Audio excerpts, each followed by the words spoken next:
Australia जाने के लिए क्या-क्या डॉक्यूमेंट्स चाहिए, आज इस टॉपिक पे बात करते हैं। वेलकम बैक, रहीम यूसुफ़ज़ई आप लोगों के साथ हूँ और ये जो आप देख रहे हैं, ये हमारा चैनल है, बल्कि आप सबका चैनल है।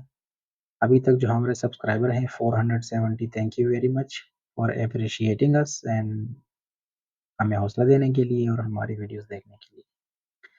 और जो न्यू कमर्स हैं, उनको मोस्ट वेलकम। आप लोगों के साथ हम इन्फॉर्मेशन शेयर करते हैं अपनी जो एक्सपीरियंस है उस बेस पे। कोई कंसल्टेंसी नहीं है हमारी अभी तक। अगर फ्यूचर में कोई कंसल्टेंसी हमने स्टार्ट की तो वो अलग बात है, लेकिन अभी तक हम फ्री एडवाइजरी कर रहे हैं और जो पर्सनल एक्सपीरियंस है वो शेयर कर रहे हैं, व्लॉग्स बना रहे हैं, एन्जॉय कर रहे हैं, इधर-उधर जो घूमते फिरते हैं और उसके व्लॉग्स बनाते हैं, आप लोगों के साथ शेयर करते हैं, आप लोग देखते हैं और एप्रिशिएट करते हैं। For that thing thank you very much. अच्छा, ये क्या हुआ इसको, इसमें पता नहीं कौन-सी वीडियोज़ हैं जो नहीं हैं अभी अवेलेबल। अच्छा हाँ, कुछ वीडियोज़ मैंने अपलोड की हैं लेकिन वो अभी वो है ऑन एयर नहीं गए। बहरहाल ये सारी लिस्ट आप देख सकते हैं, जिसमें हमारी हाइकिंग की ट्रिप्स हैं ऑस्ट्रेलिया, न्यूज़ीलैंड, अज़रबैजान और ओमान, ये सब चीज़ें आप देख सकते हैं। हमारा जो एक्सपीरियंस है, हमने जो एक्सप्लोर किया है वो आप लोगों के साथ भी शेयर किया है। एक्सपो को देखें, दुबई एक्सपो 2020 को देखें, एक्सप्लोर करें। और आज का जो टॉपिक है उस पे आते हैं, तो मैं कोशिश करूँगा मैं ऑस्ट्रेलिया का बैकग्राउंड में चला लेता हूँ, ठीक है? ये क्या कर रहे हैं नाच गाने। ओके, देखें, इसके लिए मैंने ये एक लिस्ट बनाई है आप लोगों के लिए, ये देखें, ठीक है? आप लोगों को क्या-क्या चाहिए? बेसिकली अगर बात की जाए ना, तो आप किसी भी कंट्री में जाएँ, तो आप लोगों को कुछ चीज़ें ऐसी हैं जो सब में कॉमन हैं, जैसे पासपोर्ट हो गया, आपका वीज़ा हो गया, ठीक है? और ट्रैवल प्लान हो गया और आपका बैंक स्टेटमेंट आपका हो गया, ये ज़रूरी है। लेकिन उसका ना उसकी प्रेज़ेंटेशन की नोयत चेंज होती रहती है, ठीक है? तो आज हम बात करेंगे ऑस्ट्रेलिया पे। ऑस्ट्रेलिया में आप लोगों को पासपोर्ट आप लोगों का आपके पास होना चाहिए, नंबर 1, और वो वैलिड होना चाहिए।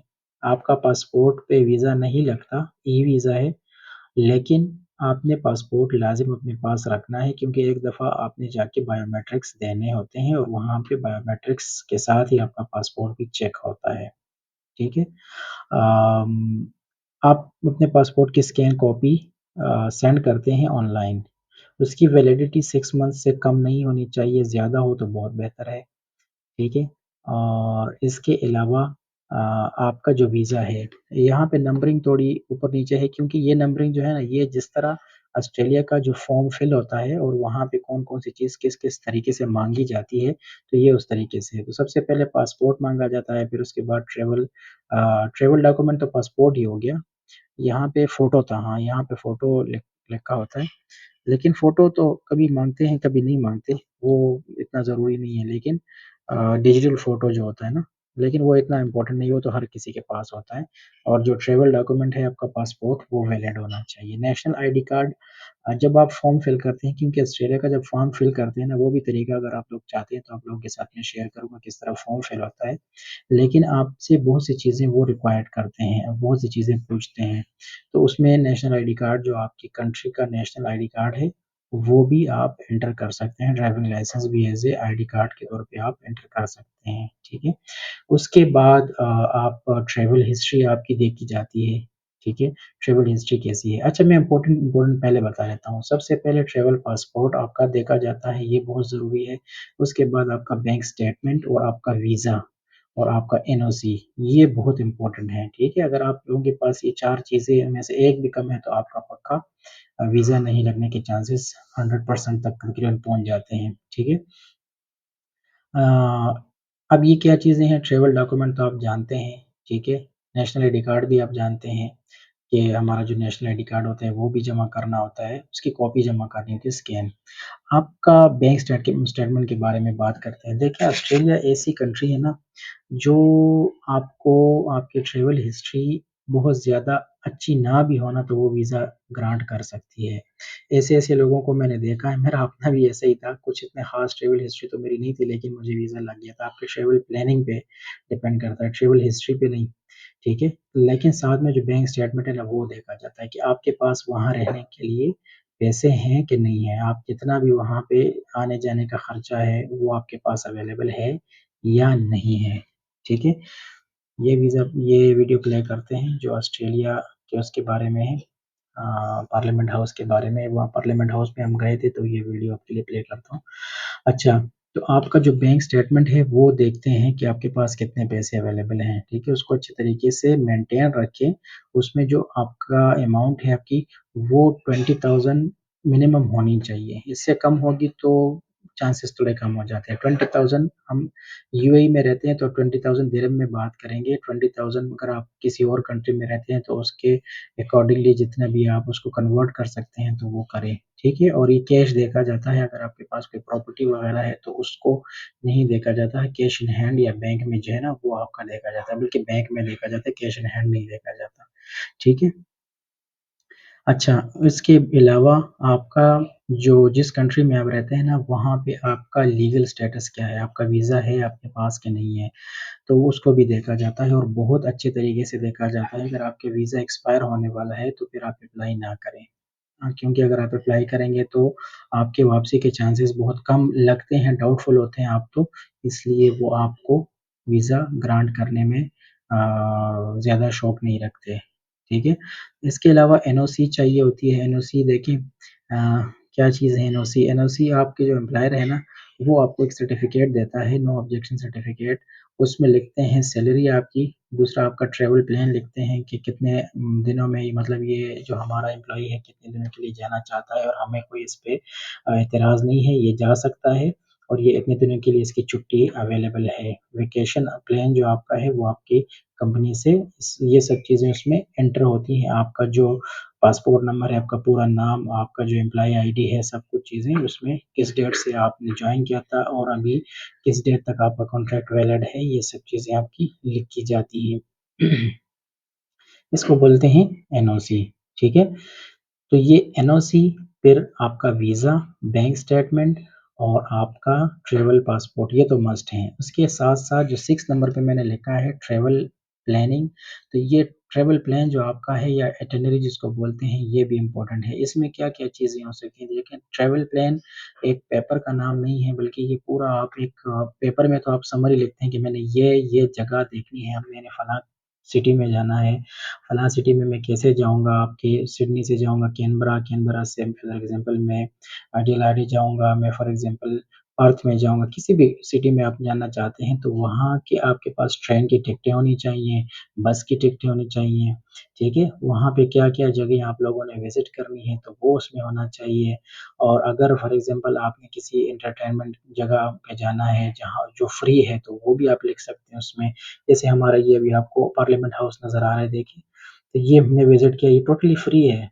ये भी मैंने भी ये लिखा था कि मैं ये जगह लाज़िम देखना चाहता हूँ और फिर मैं वहाँ पे गया भी, वहाँ पे मैंने विज़िट भी किया। तो ये चीज़ें आप लोगों का क्या कहलाती हैं, ट्रैवल प्लान कहलाती हैं और अगर वो ट्रैवल प्लान आपकी जो डेट्स हैं, उससे टैली करती हैं, तो वो वैलिड समझी जाती हैं। अगर टैली नहीं करती फॉर एग्ज़ाम्पल आपने कोई वीज़ा प्लान किया है सॉरी ट्रैवल प्लान किया है और वो प्लान आपके जो आपका जो एनओसी लेटर है उसके साथ टैली नहीं कर पा रहा, जो आपका जो टिकट है एयरलाइन टिकट से उसके साथ टैली नहीं हो पा रहा, तो आप लोगों के चांसेस बहुत कम हो जाते हैं, ठीक है?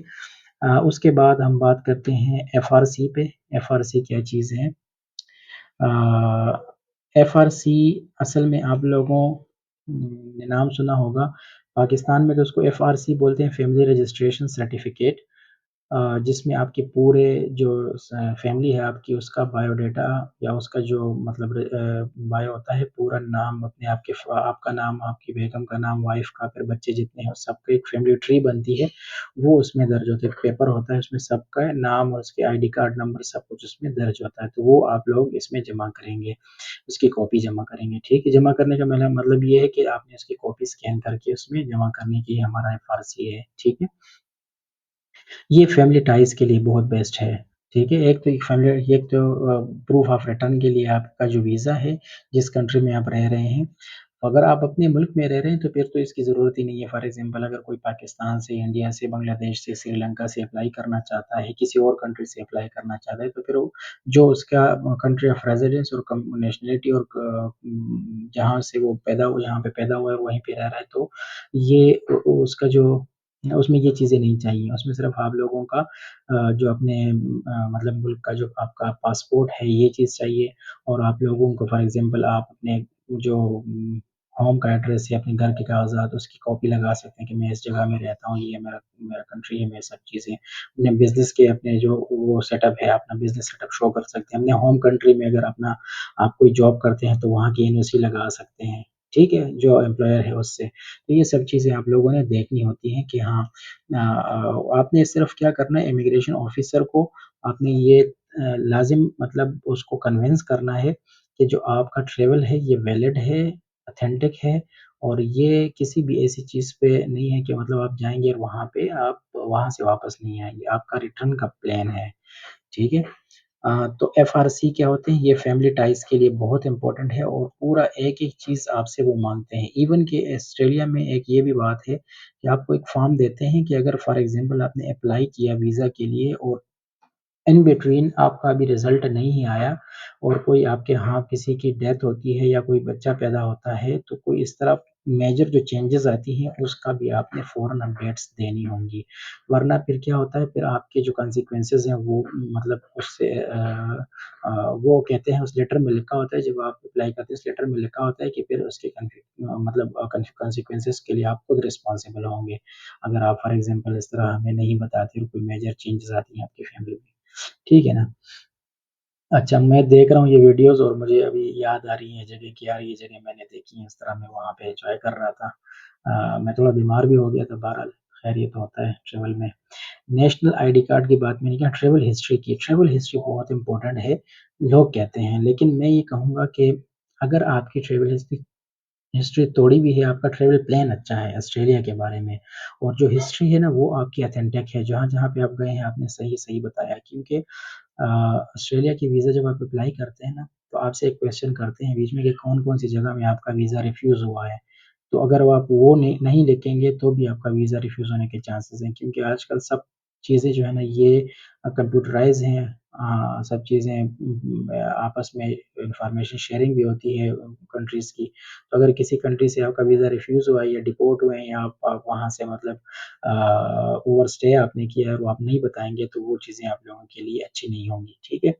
तो अगर कोई वीज़ा रिफ्यूज़ल भी है तो आप इसमें मेंशन कर सकते हैं, ठीक है? तो ये 6-7 चीज़ें हैं, ये बहुत इम्पोर्टेंट है। पोलियो सर्टिफ़िकेट ये इतना इम्पोर्टेंट नहीं है, कभी आपसे माँगते हैं, कभी नहीं माँगते हैं, ठीक है? कोई ऐसी एक्स्ट्रा चीज़ें भी आपसे माँग सकते हैं, फॉर एग्ज़ाम्पल आप किसी इंस्टीट्यूट में पढ़ रहे हैं, तो आपसे उसके लिए भी शायद एनओसी माँग लें, क्या पता वो भी माँग लें या किसी ऐसी जगह में फॉर एग्ज़ाम्पल अ, किसी और रिलेशन के थ्रू आपसे मतलब कोई पुलिस क्लीयरेंस आपसे माँग लें। तो ये नहीं ये मतलब आपकी केस टू केस हो सकता है क्योंकि आप जब वीज़ा अप्लाई करते हैं, तो हर एक बंदे का ना अपना एक फॉर्म बनता है फिर रिक्वायरमेंट्स डॉक्यूमेंट्स जो रिक्वायर्ड होते हैं ना उनका एंड पे जब आप ऑनलाइन फॉर्म फिल करते हैं तो एंड पे जो डॉक्यूमेंट्स अपलोड करने रिक्वायर्ड होते हैं तो वो एंड पे बनता है, तो वो हर एक बंदे का अलग-अलग हो सकता है, ठीक है? रीज़न ऑफ ओवरस्टे ये भी एक पूछते हैं बीच में लेकिन इसकी भी कोई ज़रूरत नहीं है, इसके भी कोई डॉक्यूमेंट्स जमा नहीं होते हैं। ये हाँ, ये तब आई थिंक हो सकता है कि जब कोई बंदा ऑस्ट्रेलिया में ऑलरेडी रहता है उस पे विज़िट वीज़ा पे और या किसी भी वीज़ा पे और वो फिर ओवरस्टे हो गया है, तो वो फिर अगर दोबारा किसी वीज़ा को अप्लाई करता है, तो मैं भी कि ये चीज़ उन्होंने ओवरस्टे के लिए जो रीज़न है वो बताना उन्होंने एक ऑप्शन इसमें रखा हुआ है। फॉर एग्ज़ाम्पल अभी जब लोग वहाँ पे गए थे और कोरोना बीच में आ गया और कोरोना में लोग फँस गए वहाँ पे, so there was a valid reason लोग ओवरस्टे हुए थे उसमें तो लेकिन उसके लिए जब दोबारा रिन्यूअल के लिए किसी ने अप्लाई किया होगा तो लाज़िम उसमें ये लिखा होगा कि इट वाज़ लाइक कोविड-19 पैंडेमिक एंड देन लाइक हम ओवरस्टे हो गए थे, तो that was a valid reason and उसमें वो उनको सामने थी चीज़ें, ठीक है? तो ये सब चीज़ें थी, ये बातें हैं ऑस्ट्रेलिया के बारे में। उम्मीद है आप लोगों को ये मतलब इन्फॉर्मेटिव लगी होंगी। अगर आप लोगों को कोई चीज़ इस तरह है कि जो मिसिंग है, आप लोग चाहते हैं तो कमेंट में हमें पूछें, मैं आप लोगों को लाज़िम क्वेश्चन का आंसर करूँगा। मैं आजकल कोशिश कर रहा हूँ जितना भी मैंने ट्रैवल किया है उसमें मैं वीडियोज़ बना रहा हूँ और ये मैं आहिस्ता-आहिस्ता आप लोगों के साथ शेयर करूँगा, अपलोड करूँगा। by the time when you will be having some questions, so मैं उसके बाद फिर ट्राई करूँगा उसको आंसर करना। ठीक है? अपना बहुत सारा ख़्याल रखें। मैं दूसरी वीडियो बनाने अभी जा रहा हूँ और वो होगी उसके बारे में कि हमें इमिग्रेशन पे क्या-क्या क्वेश्चन किए गए ऑस्ट्रेलिया पे, जब मैं गया था वहाँ पे, और उसके अलावा फिर कोई और दूसरी भी वीडियो इस तरह से है, अगर आती है तो मैं भी बताऊँगा। लेकिन ये ऑस्ट्रेलिया इमिग्रेशन के जो क्वेश्चन, ये बहुत इम्पोर्टेंट है। ये वीडियो मैं बनाने जा रहा हूँ, अगर ये आपको प्लेलिस्ट में नज़र आती है तो इसको भी देख लें। अपना बहुत सारा ख़्याल रखें। Take care.